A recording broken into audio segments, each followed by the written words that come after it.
अमृत की धारा है धारा, जो देती दुखों से किनारा।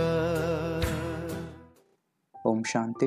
मुरली मंथन हम 4 हिस्सों में करेंगे: ज्ञान, योग, धारणा और सेवा। ज्ञान मंथन आसान करने के लिए उनको 7 हिस्सों में बांटा गया है। पहला है परमात्मा, दूसरा है आत्मा, तीसरा है त्रिलोक और त्रिमूर्ति, चौथा है कल्पवृक्ष, पांचवा है सृष्टि चक्र, छठा है सीढ़ी अथवा भारत के उत्थान और पतन की कहानी, और सातवां है गीता और गीता के भगवान। आज 14 सितंबर 2020। आज के महावाक्य है: मीठे बच्चे, तुम अभी सच्ची सच्ची पाठशाला में बैठे हो। यह सत्संग भी है। यहाँ तुम्हें सद्बाप का संग मिला है जो पार लगा देता है। ज्ञान में पहले है परमात्मा। सत का संग, सत एक ही बाप है, बाकी सब है कुसंग। इस सत के लिए कहा जाता है संग तारे कुसंग बोरे। एक बाबा ही सद्गुरु है। सद्गुरु को अकाल मूर्त कहते हैं, जिसको काल भी खा नहीं सकता। वह आकर मुक्ति जीवन मुक्ति का द्वार खोलते हैं। बाप आते ही है सबको ले जाने, काल है ना। दूसरा है आत्मा। हर एक आत्मा को पार्ट पहले से मिला हुआ है। सबको कर्म करनी ही है, पार्ट बजाना ही है। गुरुद्वारे अर्थात गुरु का द्वार अर्थात घर कहेंगे। तुम्हारा गुरुद्वार है मुक्ति और जीवन मुक्ति धाम, सद्गुरु द्वार। आत्मा बंदी है, उनको काल खा नहीं सकता। आत्मा तो शरीर छोड़कर फिर जाए दूसरा लेती है। अभी आत्मा ही कहती है, बाबा हम आपको ही याद करेंगे। तीसरा है त्रिलोक और त्रिमूर्ति। आत्माएं जहाँ रहती है वह है ब्रह्म महतत्व, जहाँ सूर्य चांद नहीं होते हैं, न मूल वतन में न सूक्ष्म वतन में। बाकी इस मानवे में बिजलियाँ आदि सब चाहिए, जो मिलती है रात को चांद सितारे, दिन में सूर्य। यह है बत्तियाँ। यह है बेहद का घर, मांडवा अथवा स्टेज। इनको कर्म क्षेत्र भी कहा जाता है। कर्म तो जरूर करना होता है। सब मनुष्यों के लिए यह कर्म क्षेत्र है। चौथा है कल्पवृक्ष। बाकी मनुष्य है कलयुगी शूद्र संप्रदाय। तुम हो संगम युगी पुरुषोत्तम बन रहे हो। पहले नंबर में पुरुषोत्तम यह लक्ष्मी नारायण है। फिर डिग्री कम होती जाएगी, ऊपर से नीचे आते रहेंगे। इस समय सब गिर चुके हैं, झाड़ पुराना हो चुका है, तना सड़ गया है। अब फिर स्थापना होती है, फाउंडेशन लगता है। सतयुग में बहुत छोटा झाड़ होता है, अब कितना बड़ा झाड़ है, वैरायटी फुल है, अनेक वैरायटी धर्मों का झाड़ है। पांचवा है सृष्टि चक्र। ड्रामा अनादि बना हुआ है, हर एक को पार्ट बजाना ही है।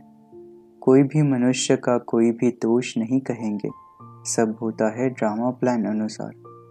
राम राज्य रावण राज्य का खेल बना हुआ है। खेल में कोई हार जाते हैं तो उनका दोष थोड़े ही है।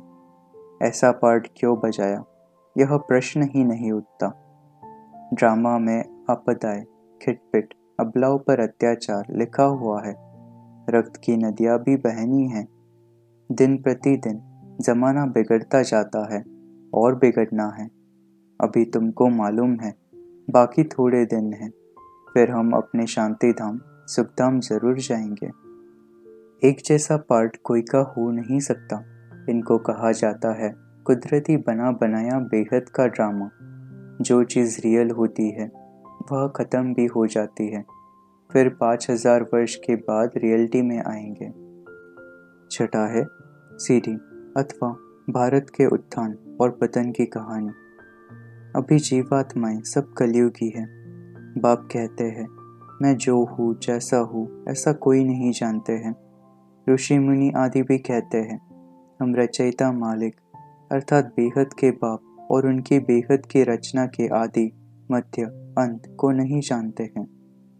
दुनिया को तो पता नहीं है, अभी तुम बच्चे जानते हो, बाप को पूरी रीति जान गए हो। वह सब तो समझते हैं, परमात्मा लिंग है, पूजा भी करते हैं। भगवान तो रचता है ऊपर में, उनकी निशानी है सिर्फ पूजा के लिए। पूज्य होंगे तो फिर यह चीज़ें नहीं होंगी। नई दुनिया सो फिर पुरानी ज़रूर बनेगी, फिर नई होगी तो पुरानी का ज़रूर विनाश होगा। यह है बेहद की दुनिया।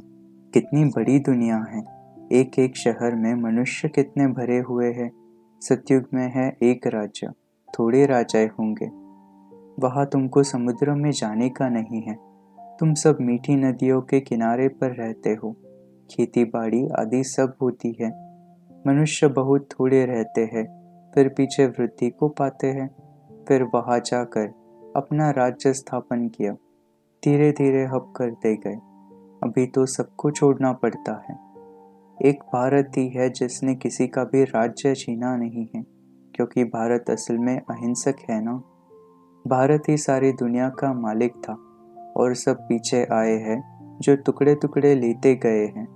तुम भारतवासियों को तो बाप विश्व का मालिक बनाते हैं। दुख सुख यह तो सब अपने कर्मों का हिसाब है।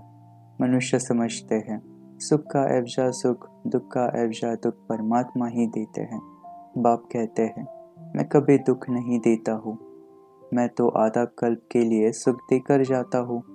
यह फिर सुख और दुख का खेल है। सिर्फ सुख का ही खेल होता फिर तो यह भक्ति आदि कुछ न हो। भगवान से मिलने के लिए ही यह भक्ति आदि सब करते हैं। तुम अभी कहते हो हम श्रीमत पर अपना राज्य स्थापन कर रहे हैं। सतयुग आना है, कलयुग जाना है। 7वां है गीता और गीता के भगवान। वास्तव में यह गीता पाठशाला है। यहाँ बूढ़े जवान आदि सब पढ़ते हैं। वेदों की पाठशाला नहीं कहेंगे, वहाँ कोई एम ऑब्जेक्ट होती नहीं है। हम इतने वेद शास्त्र आदि पढ़ते हैं, इनसे क्या बनेंगे वह जानते नहीं। अब तो उनको सत्संग कहने से लज्जा आती है। सत का संग तो एक ही है। तुम सच्ची सच्ची पाठशाला में बैठे हो, उन सत्संगों आदि से कुछ भी बनकर निकलते नहीं। स्कूल कॉलेज आदि से फिर भी कुछ बनकर निकलते हैं, क्योंकि पढ़ते हैं, बाकी कहाँ भी पढ़ाई नहीं है। योग बाबा समझाते हैं, पढ़ा हुआ सब बुद्धि से निकालना है। एक बात सिर्फ धारण करनी है, मीठे बच्चे बाप को याद करो। धारणा पहला, अबलाई कोई तो निमित्त बनेंगी जिन पर सितम होंगे। पुरुषों पर भी अत्याचार होते हैं। इन बातों में सहनशीलता रखनी पड़ती है, बहुत सहनशीलता चाहिए। माया के विघ्न तो बहुत पड़ेंगे। विश्व की बादशाही लेते हो तो मेहनत करनी पड़ेगी। दूसरा, तुम हो राज ऋषि, ऋषि अर्थात पवित्र। तुम स्वर्ग के राजा बनते हो तो पवित्र जरूर बनना है। तीसरा, और कुछ न समझो तो सिर्फ एक बात बुद्धि में रखो, एक शिव बाबा दूसरा न कोई। हाथों से कर्म करते रहो और बुद्धि में बाप को याद करते रहो। सेवा अच्छी सर्विस करनी है। विचार सागर मंथन कर पॉइंट्स लिखनी है जो लोग पढ़कर खुश हो जाए। अच्छे सर्विसेबल बनेंगे तो नाम बाला होगा। वरदान बाप समान वरदानी बन हर एक के दिल को आराम देने वाले मास्टर दिलाराम भवन। जो बाप समान वरदानी मुर्द बच्चे हैं, वह कभी किसी की कमजोरी को नहीं देखते। वह सबके ऊपर रहमदिल होते हैं। जैसे बाप किसी की कमजोरियां दिल पर नहीं रखते, ऐसे वरदानी बच्चे भी किसी की कमजोरी दिल में धारण नहीं करते। वे हर एक के दिल को आराम देने वाले मास्टर दिलाराम होते हैं। इसलिए साथी हो या प्रजा, सभी उनका गुणगान करते हैं। सभी के अंदर से यही आशीर्वाद निकलती है कि यह हमारे सदा स्नेही सहयोगी है।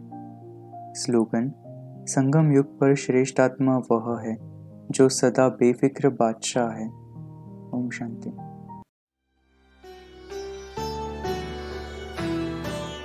मुरली अमृत की धारा है धारा, जो देती दुखों से किनारा। अमृत की धारा है धारा, जो देती दुखों से किनारा।